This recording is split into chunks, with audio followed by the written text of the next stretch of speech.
I went to art school in the early 1970s, and so minimalism was de rigueur, you know, at the time. And so you'd walk around the corner to the Art Gallery of Ontario, and you'd see Roman Apalka paintings that were just white on white, you know, little number scribbles add to infinity. And so, no, that's certainly part of my interest, but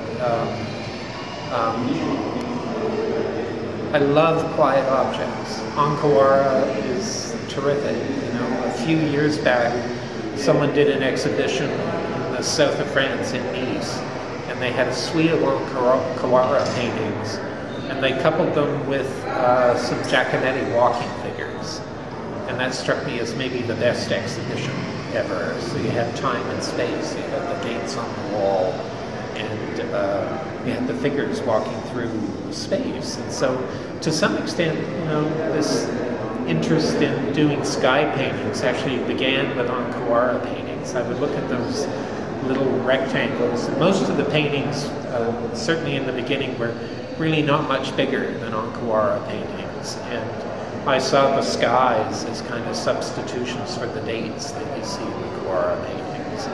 But as I said earlier this evening, you know, my professional interest here has been, in Canada, has been trying to develop an appreciation of here.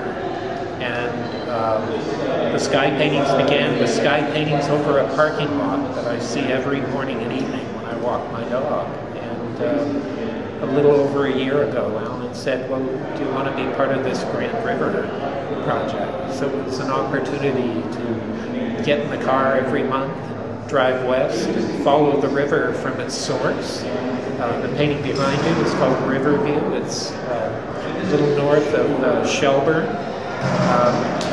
And in the fall, you can stand there and the ground just bubbles water.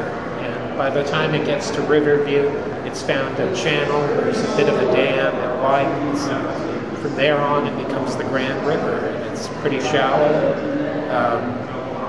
but it falls, it widens, it's dammed at just north of Guelph, and becomes a real river south of there. And then it works its way down through Cambridge and Paris and Brantford, and then begins a big curve back east, where it then enters into Lake Erie at Port Morrison, which is the painting directly behind you. And the one that's behind me is Chicopee. It's the ski resort in Kitchener. So in fact, it is quite literally chronicles of the Grand River. Absolutely. Right, which is, of course, the title of the series that you're a part of. Well, a lot of sky watching usually involves finding that moment where the sky's not a picture, which tends to be the way we kind of, you know, the sky is worth a glance.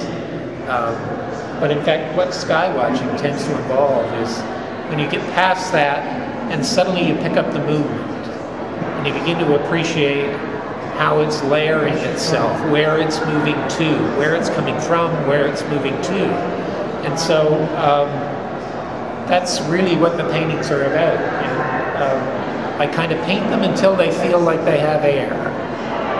I'm not really interested in the image, I'm interested in the space, which might take us back to your very first question, and the minimalist paintings that you remember me talking to you about. Because it really is that interest in space over image that I think I'm trying to put into these paintings.